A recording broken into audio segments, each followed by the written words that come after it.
There is an old Arabic proverb that goes like this: "Ta'ti riyah bima la tashtahi asifin." Hey, it's Lucas Grobot, and you're listening to Weaver and Loom.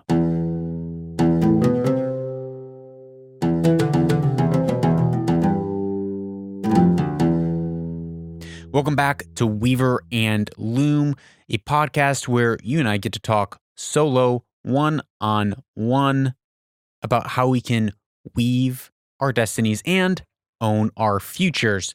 And today we're going to be touching on this old Arabic proverb, and more importantly, telling the story of Salim Rashed Suri, who is one of the khaleeji's most famous musicians that actually came out of Oman, out of Sur, of all places, thus his name Suri. But before we get into Salim's story, let's hit on this proverb, which, for those of you who don't speak Arabic, it means the wind comes but doesn't bring with the ship's want. What does that mean? It means that sometimes things happen in life that blow against the direction that we want to go. There's circumstances that happen in our life that isn't what we want to happen. And when we look at Salim's story, we will see that time and time again. So keep that little nugget in your mind, because we're going to circle around to it at the end of this episode. So, who is Salim Rashed Suri? Well, I'm glad that you asked. He was a very, very famous Sot al-Khaleej musician who was born around 1910, 1912.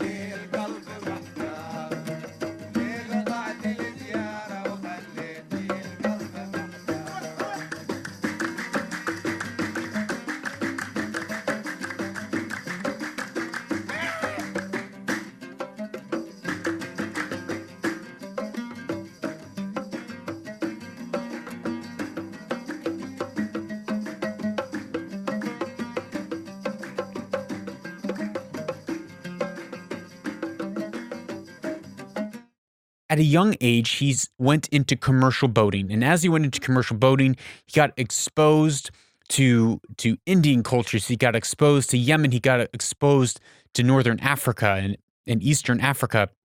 And in this time, he learned and began to sing. And he even, from that early age of, around probably about 20, he got known as the singing sailor. But there was a problem, right? His life is going really great. He has a great job. He's a sailor. He's finding his passion. He's finding what he loves in singing. But in about 1920, he decides to become and pursue music as a career, and his family does not like it. In fact, his family, being very conservative, actually put a gun, a rifle to his head and threatened to kill him if he were to pursue music. So clearly, the wind is blowing against Salim's life. What does he do? Well, he flees Oman and says, peace out. I'm out of here. I'm gone. And he moves to Bombay. And when he's in Bombay, he gets a job still working in shipping in the boiler room. And he then begins to continue to travel down into Yemen and into Kuwait and into Bahrain and down into northern Eastern Africa. And it's said that it is during this time that he actually learned how to sing. His son said that when Salim Rashed Suri left Oman in 1920, that he had a good voice, but he didn't really know how to sing. And it was in these next years, after fleeing Oman, that's when he began to pick up this craft of singing, from getting exposure to artists in the Khaleej, other artists in Kuwait, in Bahrain, in India, getting exposure to other music actually created and made him a great musician. He actually learned oud from Aden in Yemen. And so it's this exposure from the wind blowing him in a direction that he did not want to go. Because it wasn't like he wanted to leave Oman. It was that his family was going to kill him if he stayed. So he leaves. He learns his music. He becomes great. And then for the next 10 years in Bombay, traveling, he actually puts out 12 songs, 12 little albums that were on the gramophone. And he became really successful. His music became successful economically. He was doing great. He was doing well. In 1943, he actually married an Indian woman. So right now, he's around 30, 33 about in 1943. And he marries an Indian woman, which was very common for Arabs to do as they lived in Bombay. And there's a large Arab population from Oman, from Yemen, from Kuwait, living in Bombay at this time. He gets married. He's doing really successfully with his music. It's like things are going well. It's like, wow, finally I've arrived. I'm 33 at the moment of this recording, and I can almost imagine what that must feel like. I can imagine the feeling of, man, I had some hardships in my 20s that got me here, but man, I'm settled. I'm doing great. I'm just going to keep on growing this thing. Well, as you can imagine, there's another hiccup in his story, and business in Bombay began to go south. As he put it, it became unfavorable for foreigners to live in Bombay. Economics became hard. He wasn't making the money that he needed to. What happens? Well, the winds of change begin to blow against his dreams and desires again, and him and his family move to Bahrain. So right now, this is about 1940, or early 1940s. The market starts to go south. He gets married, and then sometime in the 1940s, he moves to Bahrain with his family. Again, starting over. Again, I can imagine this feeling of frustration that he must have had of having to leave a city, leave his home, place where he found success after so long, to have to start over again in Bahrain. But after, 10, 20 years, he found success again. He became a desirable freelancer doing music with many different people. And he started his own record labels by the 1960s. And so now here we are, 1960s, he's about 50-something. 50-something, he has a successful record label. He's done music with multiple different Kuwaiti musicians and artists, including Abd al-Latif Kuwaiti and Mahmoud al-Kuwaiti. And so very prominent people. He's like, I could imagine, I'm not 50 yet, but I could imagine feeling like, okay, I've overcome another hardship. The wind blew where I didn't want it to, but here I am, and I found a new level of success. I actually have a great business. I'm doing well. I'm doing what I love doing, creating music, producing albums. I'm selling records. This is great. Well, dun, dun, dun, dun. The early 1960s roll around and vinyls come out. Before, he was producing these little records for the gramophone that were only 3.5 minutes on each side. And all of a sudden, the vinyl comes out and puts him out of business. I mean, he had to close his business. He went bankrupt. He failed at his business because of innovation. And it just like totally wiped him out. So during the 1960s, vinyls comes out. His business begins to struggle until the point of failure. And he gives up, and he has to move back to Sur, back to Oman in 1971. Again, the winds of change blowing against his dreams, his desires, his plans. I can imagine at the age of now 61, does he want to start over? Does he want to start over at the age of 61, having to shut down his business? I don't think I would.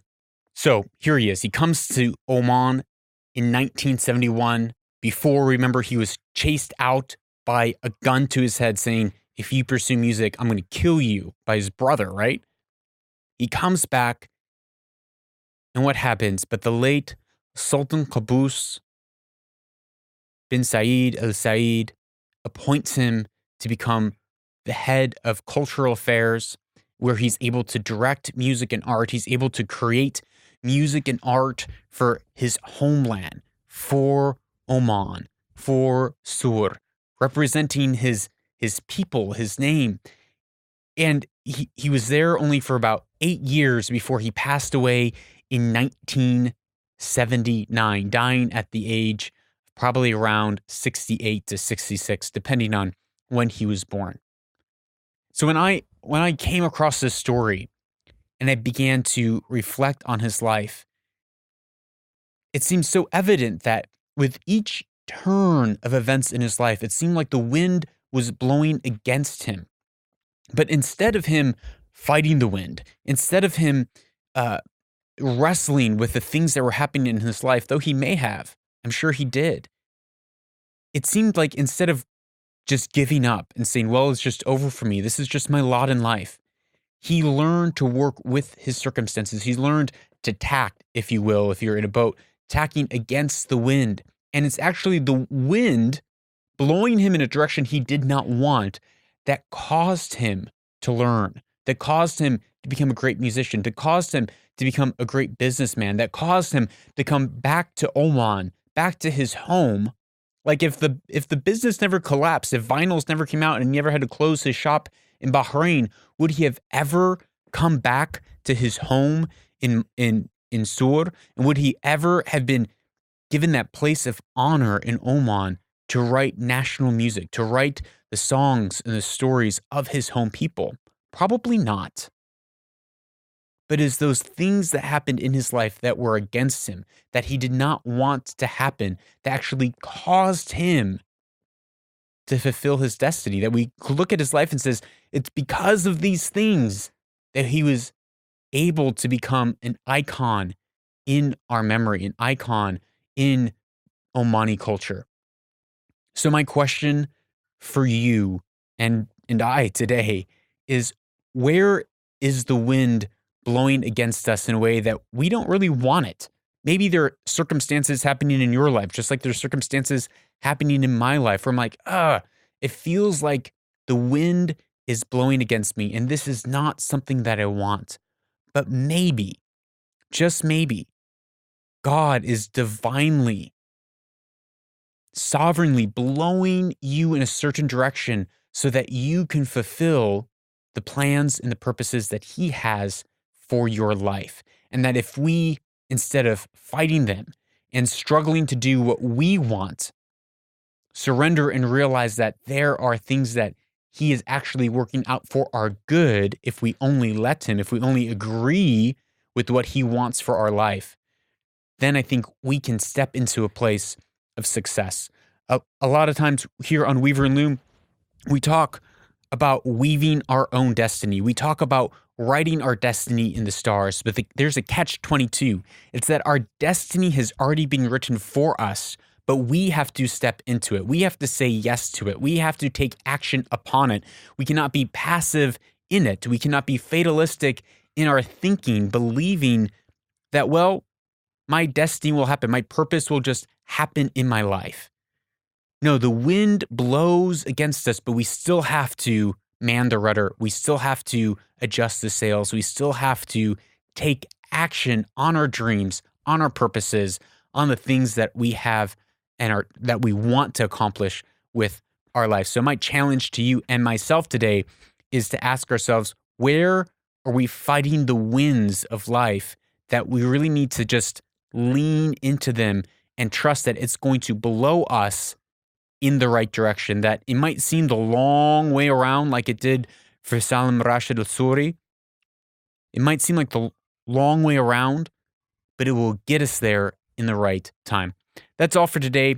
Remember, I'm Lucas Crobot. You are a change maker, and this is where destiny is woven. I'll see you next time. Oh, remember, share this with one friend who needs to lean in to the wind in their life.